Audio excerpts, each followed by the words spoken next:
Ini saya dapat ukilan dulu waktu mondok di Jawa Timur, dikasih kitab sangat tipis. Di situ dikatakan kama fi ni'matil kubra, ya, diambil rujukan di dalam ni'matil kubra perkataan Sayyidina Abu Bakar, orang yang berinfak, mengeluarkan hartanya berupa dirham ataupun sekarang rupiah.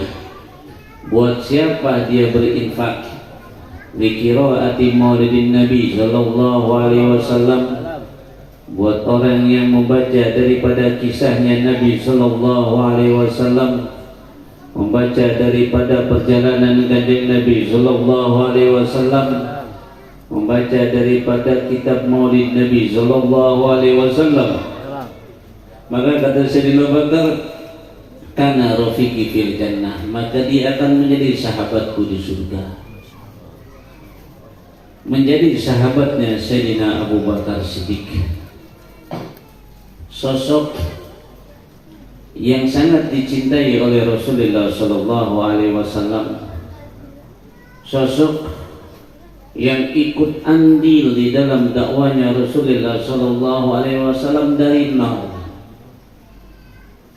yang menjadikan dirinya sebagai orang yang pertama memeluk Islam dari kalangan sepuh,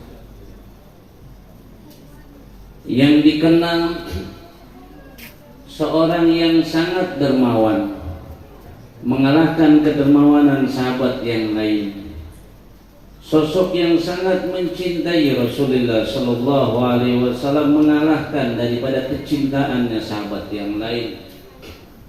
Sosok yang selalu bertanya, adakah satu kesunahan yang belum aku jalankan daripada sunnahnya Rasulullah sallallahu alaihi wasallam. Beliaulah Sayyidina Abu Bakar Siddiq radhiyallahu anhu, yang ketika Rasulullah berangkat dari kota Mekah menuju Madinatul Munawwarah, beliau hingga di salah satu hingga di satu tempat, di satu gunung dikenal dengan nama Jabal Thur. 3 hari 3 malam beliau di sana. Lalu lihat apa yang dilakukan oleh Sayyidina Abu Bakar karena kecintaan beliau kepada Rasulullah. Sebelum Rasulullah memasuki gua tersebut, beliau lebih dulu memasukinya. Dibersihkan semuanya, bahkan lubang-lubang yang diperkirakan di situ ada ular dibersihkan, ditutup oleh kainnya sendiri. Sampai akhirnya beliau nggak sadar ada satu lubang yang belum tertutup, sedangkan Rasulullah sallallahu alaihi wasallam sudah ada di pangkuan beliau istirahat. Maka beliau korbankan kakinya untuk menutup lubang tersebut. Lihat bagaimana sosok Sayyidina Abu Bakar Siddiq, yang ketika Rasulullah sallallahu alaihi wasallam beliau menggambarkan perjalanan daripada Isra wal Mi'raj, di saat orang kafir Quraisy mengolok-olok beliau, di saat orang kafir Quraisy menganggap beliau gila, lihat Sayyidina Abu Bakar Siddiq, dia tidak terprovokasi, dia tidak terbawa arus. Walaupun saat itu datang Abu Jahal menghampiri Sayyidina Abu Bakar Siddiq, lalu lihat bagaimana Sayyidina Abu Bakar Siddiq, tidak ada kebencian sedikit pun. Beliau sambut kedatangan daripada Abu Jahal. Lalu Abu Jahal dengan tipu dayanya, dia bertanya kepada Sayyidina Abu Bakar, wahai Abu Bakar, ketika engkau berangkat dari kota Mekah menuju Palestina, berapa waktu yang kau butuhkan? Sayyidina Abu Bakar bilang, Abu Jahal, saya kalau berangkat dari kota Mekah menuju Palestina itu tidak kurang 40 hari 40 malam. Apa yang dikatakan oleh Abu Jahal? Oh, kalau seperti itu sama denganku. Lalu ada permasalahan apa wahai Abu Jahal? Abu Jahal dengan rasa bangga, dengan berpikir bahwa Sayyidina Abu Bakar akan terbawa pemikirannya, dia bilang, wahai Abu Bakar, ini ada orang aneh, ada orang yang mengada-ngada, dia mengaku di Isra dan dimirajkan ke Palestina, dari Palestina naik ke Sidratul Muntaha hanya sepertiga malam. Bagaimana respon Sayyidina Abu Bakar? Oh, enggak mungkin, wahai Abu Jahal. Lalu Abu Jahal bilang, oh dia menyatakan demikian saat pun sekarang lagi berbicara di depan Ka'bah. Apa yang dikatakan oleh Sayyidina Abu Bakar? Siapa orang itu? Abu Jahal dengan bangganya dia berkatakan, orang itu adalah orang yang kau muliakan, orang yang kau cintai. Siapa? Muhammad. Lihat apa yang keluar daripada lisannya Sayyidina Abu Bakar. Tidak sedikit pun ada keraguan di dalam hatinya Sayyidina Abu Bakar, walaupun ada sebagian sahabat kita yang mendengar kisah Rasul itu ujian besar, sehingga tidak sedikit ada sahabat yang tergelincir kembali. Tapi Sayyidina Abu Bakar mengatakan apa? Abu Jahal, lebih dari apa yang dikatakan oleh Rasulullah, saya percaya itu. Makanya beliau mendapat gelar apa? As-Siddiq, gelar yang abadi. Dan dikatakan oleh ulama nanti di yaumul qiyamah ada bendera, ya, daripada benderanya Sayyidina Abu Bakar, ya, bendera As-Siddiq. Maka ada bahasa nanti di yaumul qiyamah seperti di dalam sebagian hadis Nabi sallallahu alaihi wasallam, at-tajir as-suduq yaumul qiyamah ma'as-siddiqin was-syuhada wal anbiya. As-siddiqin, siapa pemimpin as-siddiqin? Sayyidina Abu Bakar Siddiq radhiyallahu anhu. Sosok yang ketika Rasulullah sallallahu alaihi wasallam beliau sakit, sehingga beliau tidak mampu untuk mengimami saat itu. Siapa yang dipilih oleh Rasulullah untuk mengimami sholat? Tidak lain adalah Sayyidina Abu Bakar Siddiq. Rumah Rasulullah sallallahu alaihi wasallam itu dikelilingi oleh rumah para sahabat. Seumpama ini adalah rumahnya Rasulullah sallallahu alaihi wasallam, maka dari sini ke sini ke sini itu adalah rumahnya para sahabat. Lalu apa yang dikatakan oleh Rasulullah sallallahu alaihi wasallam? Seluruh pintu dapur, pintu belakang sahabat kunci pintunya. Jangan ada yang dibuka kecuali pintu rumahnya Sayyidina Abu Bakar Siddiq. Makanya kalau kita berangkat ke Masjid Nabawi, ada namanya Babu Abu Bakar Siddiq radhiyallahu anhu. Subhanallah, sosok yang dicintai oleh Rasulullah dan sosok yang sangat cinta kepada Rasulullah sallallahu alaihi wasallam, sampai Sayyidina Umar mengatakan, aku tidak mampu menandingi kecintaan Sayyidina Abu Bakar Siddiq kepada Rasulullah sallallahu alaihi wasallam. Kenapa? Ketika Rasulullah bertanya kepada sahabat Umar bin Khattab radhiyallahu an, wahai Umar, sebesar apa kecintaan engkau kepadaku? Apa jawabnya? Ya Rasulullah, bi abi wa ummi, aku sangat cinta kepada engkau. Lalu apa sebagai bukti cintamu kepadaku? Sayyidina Umar bilang, ya Rasulullah, aku punya harta, sebagian aku hadiahkan untuk engkau, untuk perjuangan dakwah engkau. Sebagian hartanya beliau kasihkan untuk keluarganya. Tapi lihat Sayyidina Abu Bakar Siddiq, ketika ditanya oleh Rasulullah dengan pertanyaan yang sama, kata Sayyidina Abu Bakar, ya Rasulullah, seluruh hartaku aku pasrahkan kepada engkau, bahkan jiwa ragaku aku pasrahkan kepada engkau. Lalu ditanya oleh Rasulullah, ya Abu Bakar, sekiranya hartamu kau berikan semua kepadaku, nanti kau bagaimana? Lalu bagaimana keluargamu? Jawab beliau, keluargaku aku titipkan kepada Allah Subhanahu.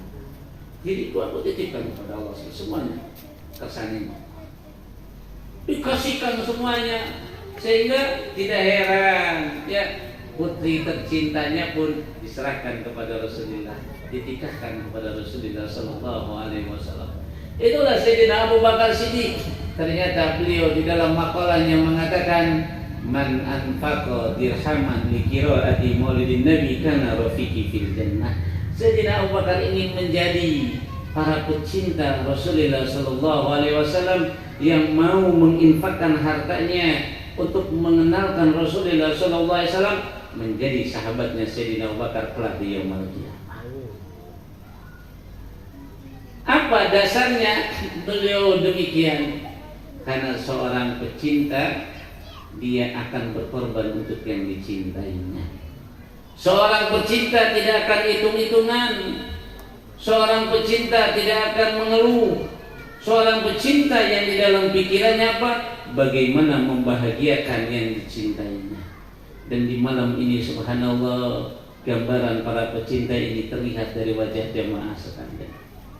Padahal tadi pagi bekerja, ya, pulang sore, pada maghrib masih lelah, ini malam juga masih terus pengen duduk di ini majlis.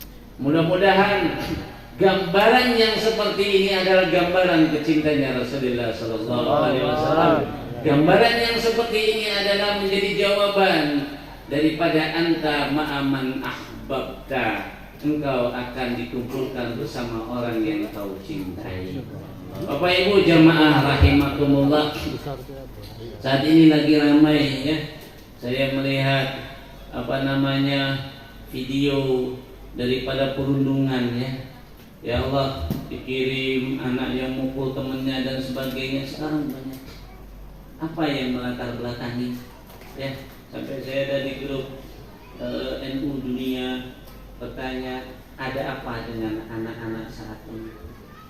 Tanda tanyanya seperti itu dan sebagainya. Ada apa kondisi anak-anak kita saat ini? Ya, dengan bangganya menyakiti temannya, dengan bangganya membuli dan sebagainya. Di mana letak kesalahannya? Padahal pengajian saat ini berbeda dengan pengajian dulu. Saya kalau dengar cerita daripada orang tua saya, guru-guru saya, ya, di wilayah Bekasi kalau pengajian itu sedikit. Paling kalau di ujung harapan ya Kinurali. Walaupun nanti di daerah Sukataninya di situ ada, ya, Yai Nawawinya. Ya, kalau di daerah Cibarusannya lah itulah ada Mama Imam Nawawi. Bahkan dari Cianjur dan sebagainya kumpul di situ pengajian jauh-jauh. Sampai ada yang saya tanyakan cerita itu, orang tua bilang saya berangkat kalau pengajian untuk ke Cibarusah itu berangkat setelah Jumatan, jalan kaki. Nanti nyampe di hari Sabtu, nunggu untuk pengajian hari Ahad. Padahal ngaji Ahad itu dari pagi sampai zuhur selesai, tapi berangkatnya dari itu. Pengajiannya sedikit, majelisnya sedikit, ya, ketemu ngajinya seminggu sekali. Itu juga kalau kekejar dan sebagainya. Belum ada handphone, belum ada TV dan sebagainya. Tapi subhanallah, perkataan guru kita, perkataan orang tua kita cukup dengan bahasa pamali, selesai. Gak ada anak-anak berani, ya, membangkang dengan bahasa pamali. Kalau sekarang bahasa pamali dijadiin candaan apa? Pamali, papa gak ke kamari. Begitu. Apa papa gak kamari? Bahasa Sunda, ya. Itu mah nasihat dulu, bukan nasihat sekarang. Banyak majelis sekarang, pengajian malam Senin sampai pengajian malam Senin lagi ada. Belum pengajian paginya, belum pengajian ibu-ibunya dan sebagainya. Gak sempat kita ngaji nih kayak sekarang, streamingnya ada. Kurang apa akses ilmu saat ini? Tapi ada apa dengan ilmu itu hanya sebatas masuk kanan keluar kiri? Ada apa dengan ilmu itu hanya sebatas lewat saja? Ada apa dengan ilmu itu tidak membekas di dalam hati kita? Ini menjadi pertanyaan besar. Kita alhamdulillah di Masjid At-Thayyibah, alhamdulillah khatam. Kita adabul alim wal muta'alim.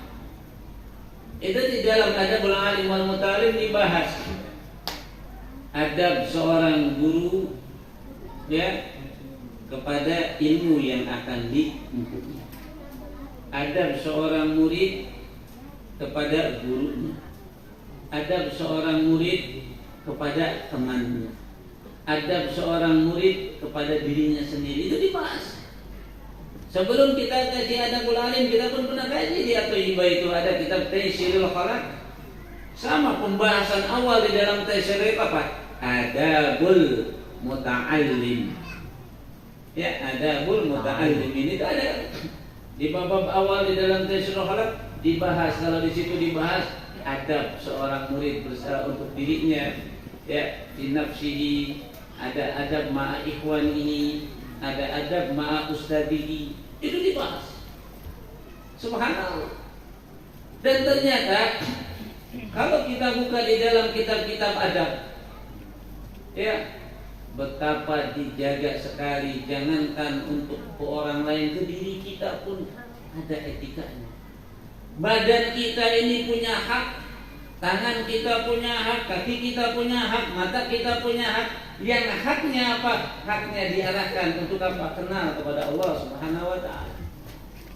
Maka kalau kita buka semisal di dalam buku dulu Jen, ada daripada firman Allah Subhanahu wa ta'ala dihadirkan di dalam kutipan itu buku dulu Jen. Ya ayyuhalladzina amanu qu anfusakum wa ahlikum nara. Ya ayyuhalladzina amanu hayring-ring ya. Wong iman kabeh ya. Qu anfusakum, jaga dirimu, wa ahlikum, jaga keluargamu. Apa annaro? Daripada api neraka. Dituntut kita menjaga diri kita, menjaga keluarga kita, menjaga anak-anak kita. Tarbiyah awal adalah apa? Diawali di keluarga kita. Sehingga di dalam penafsirannya daripada firman Allah tersebut, sahabat Abdullah bin Abbas ditanya, bagaimana cara menjaga diri kita dan menjaga keluarga kita dari api neraka? Apa yang dikatakan oleh sahabat Abdullah bin Abbas? Menjaga diri kita, kita insya Allah mampu. Hadir kita di sini adalah jaga diri kita dari api neraka. Berangkat kita ke masjid, jaga diri kita daripada api neraka. Jaga lisan kita, jaga pandangan kita untuk diri kita. Tapi bagaimana untuk keluarga kita? Yang dikatakan oleh sahabat Abdullah bin Abbas adalah faqihuhum wa addibuhum. Ajarkan hukum hakam Allah dan ajarkan adabnya Rasulullah sallallahu alaihi wasallam. Faqihuhum, fakihkan mereka, tahu hukum hakam Allah. Wa addibuhum, ajarkan tata krama, akhlaknya, etikanya dimulai dari rumah kita dulu. Dimulai dari rumah kita. Yang pertama faqihuhum, ajarkan hukum hakam Allah. Saya punya guru Mama Ilyas Cibitung, itu di daerah Bandung ya. Beliau hidup di masa Hadratus Syekh Hasyim Asy'ari, satu kurun dengan Mama Satibi Al-Kunturi, satu kurun dengan Mama Tu Bagus Bakri bintu Bagus Seda. Itu Mama Ilyas.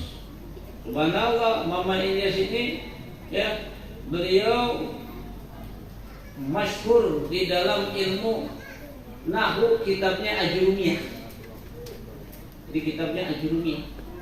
Sampai di masa itu daerah Cianjur, daerah Sukabumi, sampai ada bahasa kiai yang belum ngaji Ajurumiyah kepada Mama Ilyas itu kayak sayur kurang garam. Seperti itu. Saking beliau membidangi kitab Ajurumiyah, kalau ada serangan telur itu cukup dibaca al-kalamu walatul murakamu fidu, hilang itu. Nah, Ilyas. Sambungan daripada Mama Ilyas itu kalau di Bogor ada pesantren Ciratin, itu masih cucunya dari Mama Ilyas. Ataupun ada lagi kalau di daerah sana ya banyaklah. Memang maksudnya itu beliau kitabnya ya Nausolof ya, khusus daripada Al-Fiyahnya, tapi Ajurumiyahnya subhanallah di sana. Apa yang dikatakan oleh Mama Ilyas ke santri-santrinya? Gak usah ajarin anakmu itu belajar usaha, gak usah ajarin anakmu itu cari makan. Ajarkan anakmu itu hukum halal haram. Katanya gitu. Ajarkan anakmu hukum halal dan haram, biar dia kenal hukum hakam Allah. Kenapa Mama? Kalau sudah bicara bab makan, sudah menjadi watak kita semuanya manusia. Kalau lapar pasti nyari makan. Maka lihat anak kita, kalau dia lapar berangkatnya kemana? ke dapur, buka kulkas, ada apa? Dia datang ke tempat nasi, paling nyarinya begitu. Itu sudah lumrah.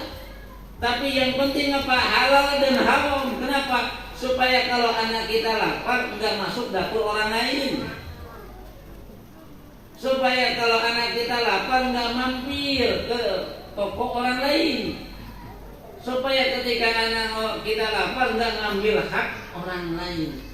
Nah ini yang hilang, pembelajaran edukasi seperti ini yang jarang diperhatikan oleh kita semua. Dulu saya itu nggak pernah merhatiin bagaimana ibu saya mendidik saya itu, belum kepikir. Kalau saya ke ibu saya minta duit, noh ambil di lemari, suruh ngambil sendiri. Ada uang 500 rupiah, ada uang 200 rupiah. Ibu saya cuma nanya, kamu mau ngambil uang berapa? 200 mie. Lemari. Biasanya saja. Ternyata itu cara orang tua melihat anaknya jujur apa enggak.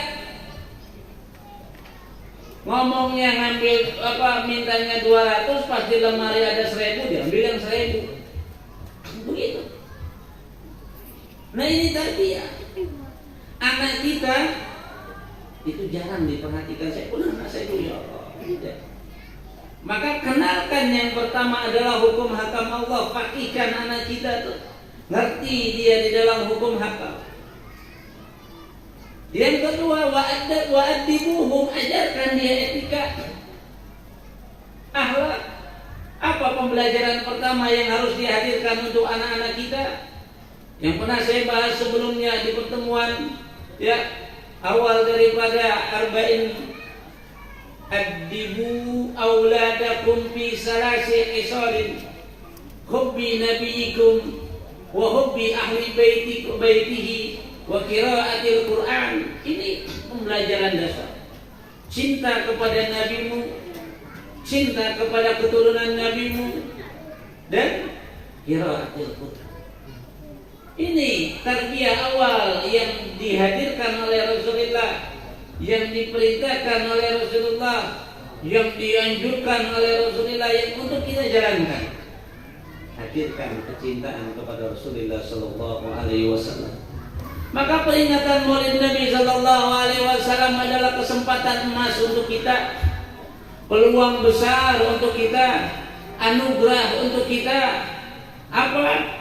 Menghadirkan pembelajaran adab yang Rasulullah perintahkan kepada kita, yang harus diajarkan kepada anak kita adalah cinta kepada nabinya, cinta kepada Rasulullah sallallahu alaihi wasallam. Tumbuh di dalam dirinya idolanya adalah Rasulullah sallallahu alaihi wasallam.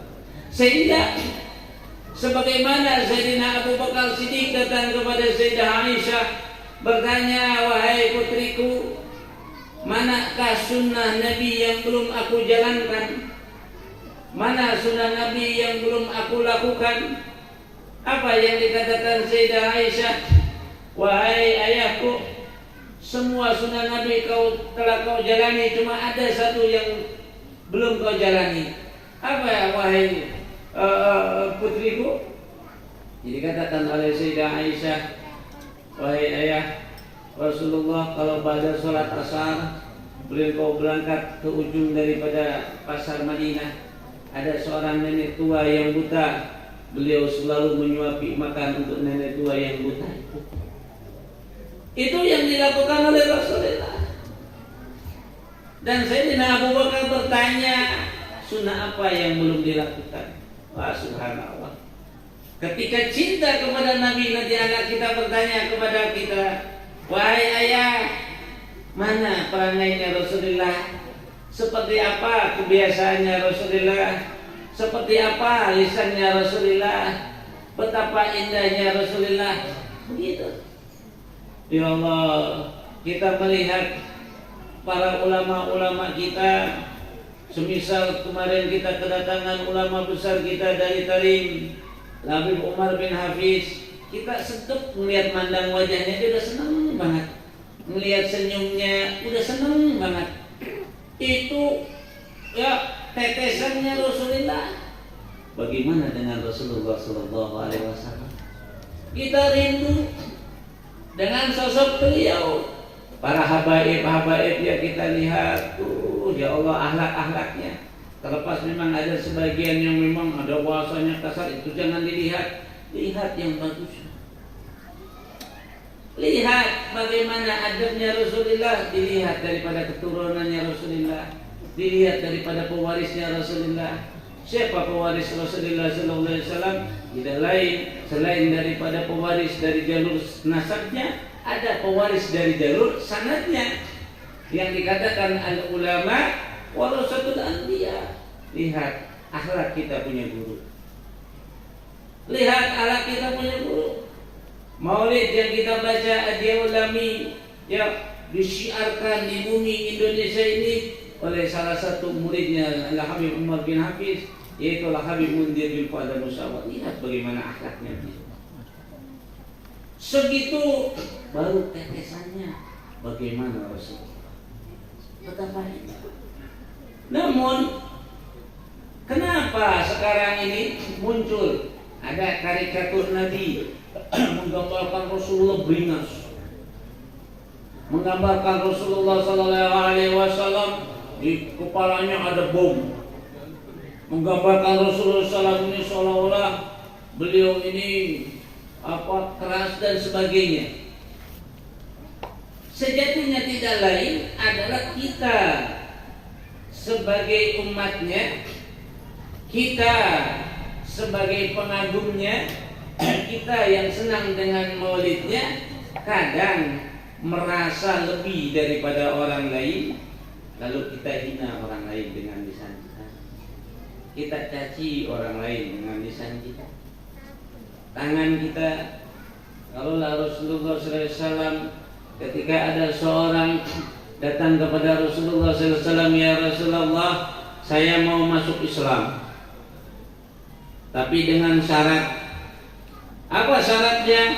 Masuk Islam, tapi saya nggak mau ninggalin zina. Dia mau masuk Islam tapi nggak mau ninggalin zina.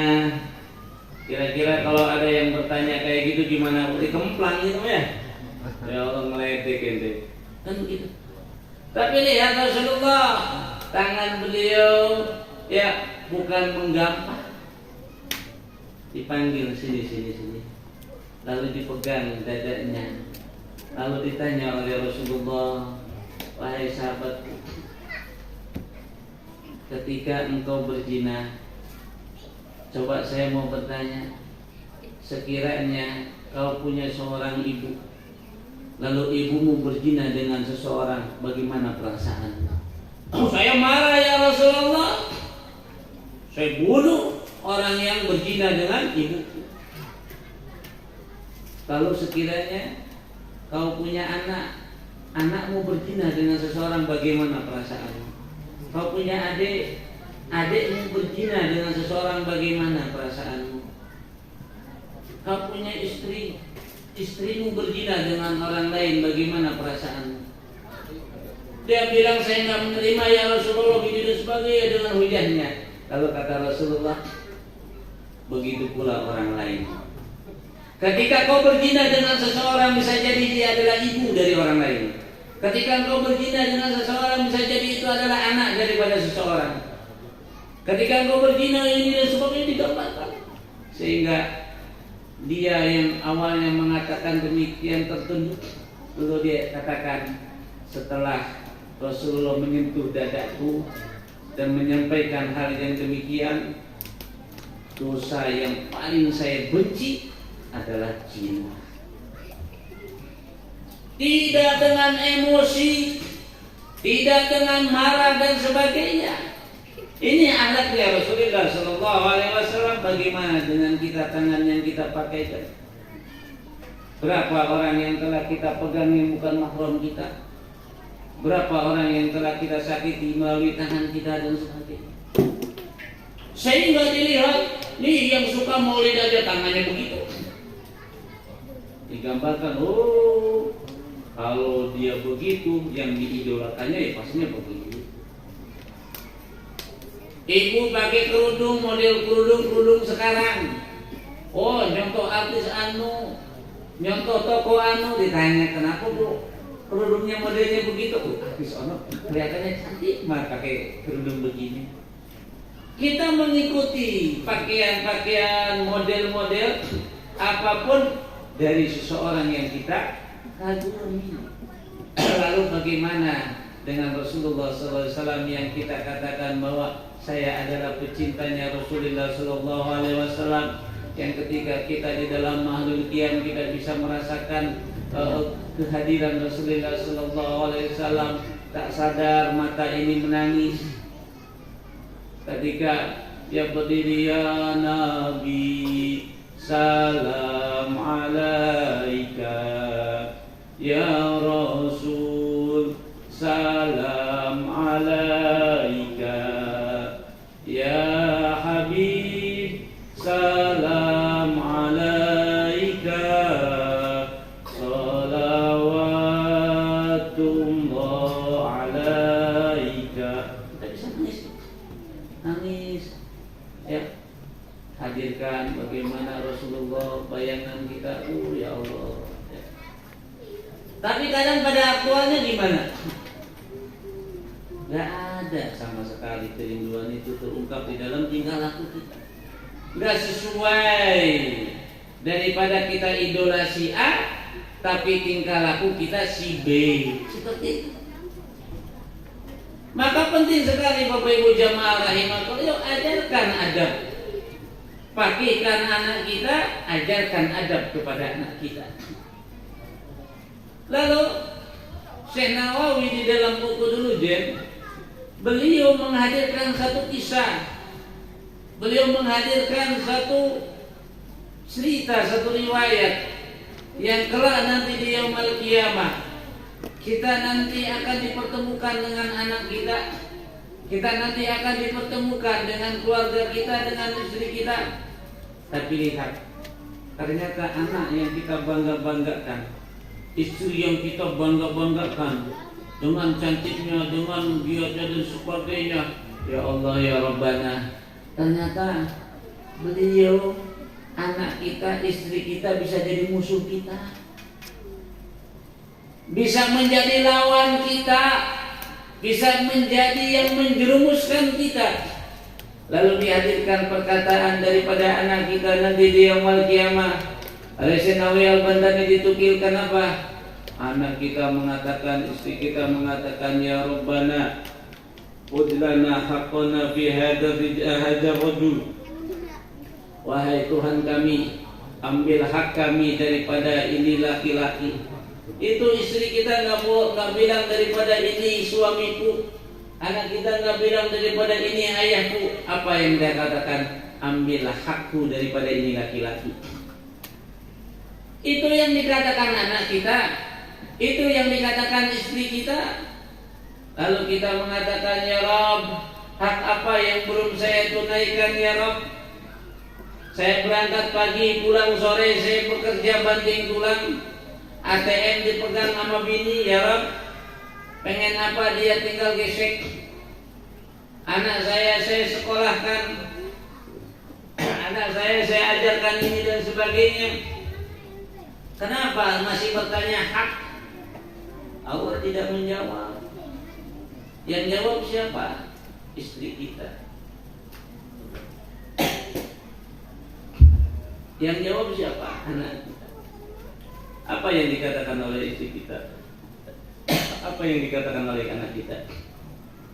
Fa innahu lam yu'allimna umura dinina. Itu yang dikatakan.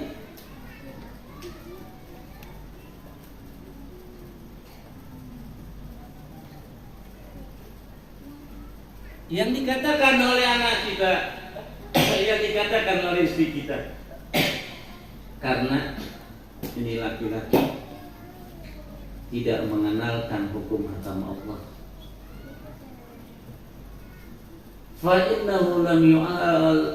Fa'innahu karena sesungguhnya ini rajul tidak mengenalkan umur dinina, urusan agama kami, tidak mengajarkan hukum hakam Allah. Maka Bapak Ibu jamaah rahimakumullah, ayo kita mulai ini. Kenalkan anak-anak kita dengan hukum hakam Allah, ajarkan. Bisa jadi sekarang perundungan ini muncul, anak-anak kita ini beringas, temannya bully dan sebagainya, karena kurang kenal hukum hakam Allah, karena kurang kenal adabnya Rasulullah, karena dia kurang idolanya yang dia lihat di apa, di handphone dengan YouTube-nya, dengan TikTok dan sebagainya. Ya, Bapak Ibu jamaah rahimakumullah, jadikan Maulid Nabi Sallallahu Alaihi Wasallam sebagai lompatan awal, sebagai titik awal kita memperbaiki kehidupan kita, memperbaiki rumah tangga kita, memperbaiki pendidikan kita, memperbaiki anak istri kita. Ya, mudah-mudahan dengan hadir agenda Maulid ini ya menjadikan asbab hidayah taufik menghadiri untuk kita semua, menjadikan asbab keberkahan di dalam rumah tangga kita, keberkahan di dalam usaha kita, keberkahan di dalam lingkungan kita. Ya, Bapak Ibu jamaah rahimakumullah, nggak kerasa tuh 10:30. Tadi Kang Ustadz bilang udah nggak apa-apa sampai pagi juga. Wah, besok kan kerja ya. Kita cukupkan sampai sini dulu pengajian di malam ini. Mudah-mudahan ada manfaatnya, khusus untuk saya pribadi, nasihat untuk saya dan umum untuk jamaah sekalian. Insya Allah ini jarang-jarang nih beliau hadir barengan. Saya pengen didoain juga sama beliau. Jadi insya Allah doanya sama guru kita. Ya, kita tutup saja baca suratul Fatihah. Mudah-mudahan keberkahan suratul Fatihah menjadikan keberkahan untuk kita semua. Saudara kita yang sakit, mudah-mudahan Allah angkat penyakitnya, Allah sembuhkan, diberikan kekuatan untuk menjalankan ketaatan. Mudah-mudahan berkah suratul Fatihah menjadikan asbab orang tua kita yang sudah tiada ada di dalam rahmat dan maghfirahnya Allah Ta'ala. Orang tua kita yang masih ada diberikan sehat afiat, kuat di dalam ibadah, istiqomah di dalam ibadah. Berkah Fatihah anak-anak kita, anak-anak yang soleh-solehah, anak-anak kita, anak-anak yang manfaat untuk bangsa negara dan agamanya. Anak-anak kita menjadi anak-anak yang menjadi kebahagiaan untuk kita nanti di yaumul kiamah. Juga Bapak dijadikan istri-istrinya istri yang solehah, ibu suaminya dijadikan suami yang soleh, rezekinya barokah, rezekinya melimpah, dan kita semuanya dipercepat untuk bisa ziarah Rasulullah Sallallahu Alaihi Wasallam. Bismillahirrahmanirrahim. Alhamdulillahirabbil alamin. Arrahmanirrahim. Maliki yaumiddin. Iyyaka na'budu wa iyyaka nasta'in. Ihdinas siratal mustaqim. Shiratal ladzina an'amta 'alaihim ghairil maghdubi 'alaihim waladdallin. Amin. Saya ucapkan banyak terima kasih untuk warga Blok C ya atas fasilitas tempat ini. Ya, semoga tidak ada balasan yang pantas selain daripada anugerah terindah yang Allah hadiahkan untuk warga sini. Jangan dulu pulang, sayang kalau belum ditutup doa. Ya, tadi sampaikan sama panitia gimana sebelum acara selesai ya tuh malaikat mengamini doa kita. Ini belum apa-apa, ibu udah pada berdiri nih. Tahan dulu sedikit ya, tahan dulu. Kita aminkan doa kita, bukan buat kita, tapi buat anak kita, buat keturunan kita, buat wilayah kita.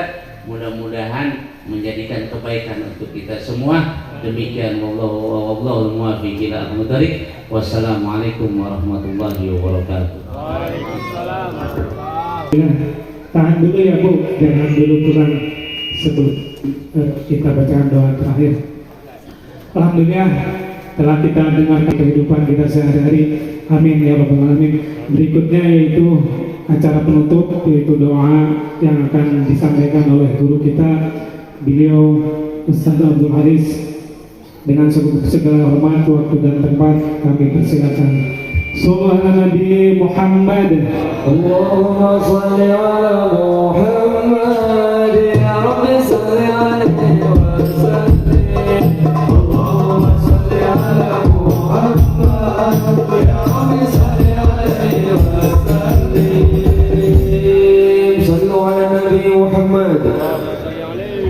Afdalul qultu ana wan nabiyyuna min qabli la ilaha illallah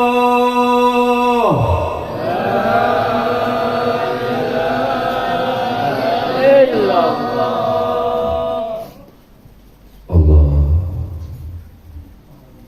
la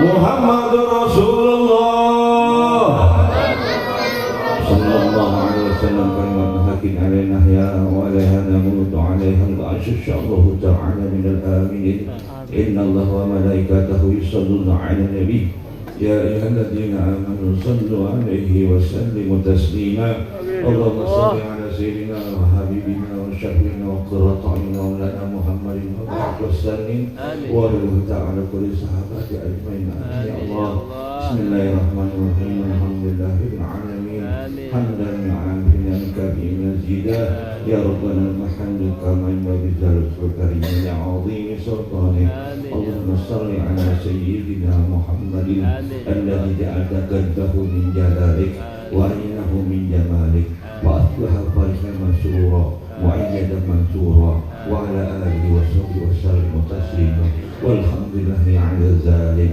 Allahumma ya Allah kami mohon keberkahan kanjeng Nabi Muhammad ya Allah berikan keberkahan pada guru kami ya Allah guru pemimpin kami semuanya panjangkan umurnya dengan keberkahan ketaatan ya Allah ya Allah berkahilah keluarga kami ya Allah istri kami, anak cucu keturunan kami ya Allah berkahilah sisa umur kami ya Allah berkah ketaatan kepadamu ya Allah ya Rabbana berkahilah ilmu kami berkahilah rezeki kami ya Allah berkahilah hari-hari kami berkahilah nafas-nafas kami berkahilah gerak dan diam kami ya Allah berkahilah jasmani dan rohani kami ya Allah berkahilah hati kami ya Allah berkahilah rohani kami ya Allah berkahilah syiar kami ya Allah dengan cahaya keberkahan kanjeng Nabi Muhammad sallallahu alaihi wasallam berikan keberkahan kepada kami keberkahan keistiqomahan di dalam mengaji ya Allah menuntut ilmu agama dan akhlak kanjeng Nabi Muhammad sallallahu alaihi wasallam berikan kami kesempatan ya Allah untuk bisa mencintai kami. Amin ya Allah. Berikan kami kesempatan membahagiakan kedua orang tua kami ya Allah ya Rabbana.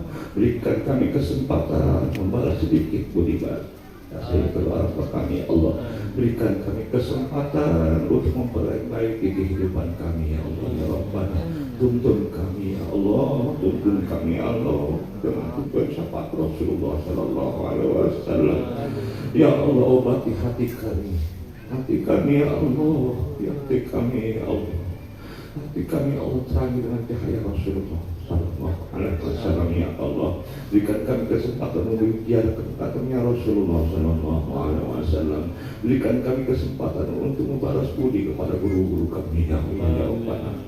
Ya Allah berikan kesempatan kepada kami untuk bisa membesarkan anak-anak kami ya Allah sesuai dengan tuntunan Rasulullah sallallahu alaihi wasallam. Berkahi jamaah kami ya Allah, berikan keberkahan kepada jamaah kami semua ya Allah, dan jadikanlah jamaah kami menjadi contoh daripada Rasulullah sallallahu alaihi wasallam. Ya Allah jangan tolak kami doa-doa kami Allah hanya karena lantaran kehinaan dan kemaksiatan kami ya Allah ya Tuhan. Kalau bukan dengan Engkau ya Allah, kepada siapa lagi kami harus mohon? Kami tidak memiliki ilmu dan amal ya Allah, hanya memiliki sangkaan baik dan rasa harap akan keluasan dan ampunan ya Allah ya Rabbana. Apabila esok tidak lagi kami temui ya Allah, matikan kami dalam husnul khatimah bahwa cinta pada kanjeng Nabi Muhammad sallallahu alaihi wasallam. Jangan tutup pintu rahmat-Mu kepada kami ya Allah. Jangan Kau campakkan kami ya Allah, hamba-hamba-Mu yang melemah. sampaikan salat dan salam kanjeng Nabi Muhammad. Walaupun kami berada dalam kejauhan, ya Allah, dekatkan hati kami sedekat-dekatan tanpa batas, ya Allah, dengan kanjeng Nabi Muhammad sallallahu alaihi wasallam. Ajarkan kami tentang akhlaknya Rasulullah, ajarkan kami tentang cintanya Rasulullah, ajarkan kami tentang ilmunya Rasulullah sallallahu alaihi wasallam. Ya Rabbana atina fid dunya hasanah wa fil akhirati hasanah wa qina adzabannar. Wa sallallahu ala sayyidina Muhammad Amin ya Allah. wa ala alihi wa sahbihi wa sallam. Alhamdulillahirabbil alamin. Sirul Fatihah.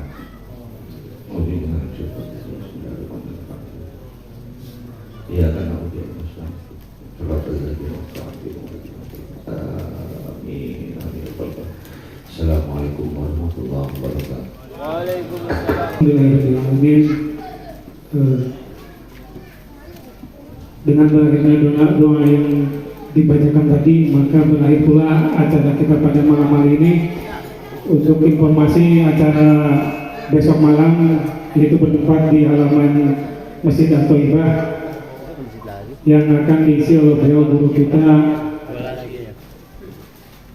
Kiai Haji Agus Fatoni, pimpinan Pondok Pesantren Al-Fatoniyah Serang.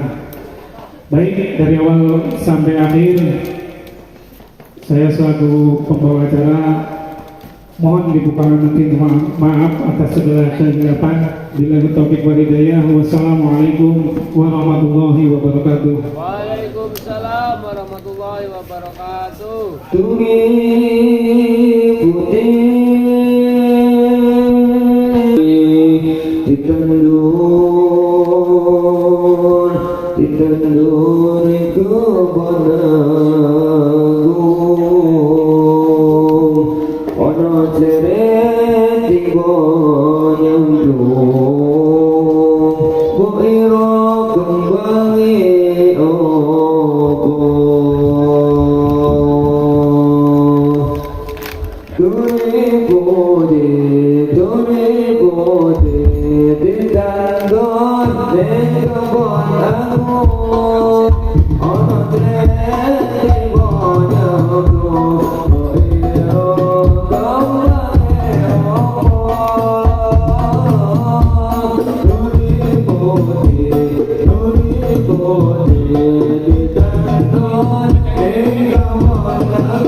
Salam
Assalamualaikum.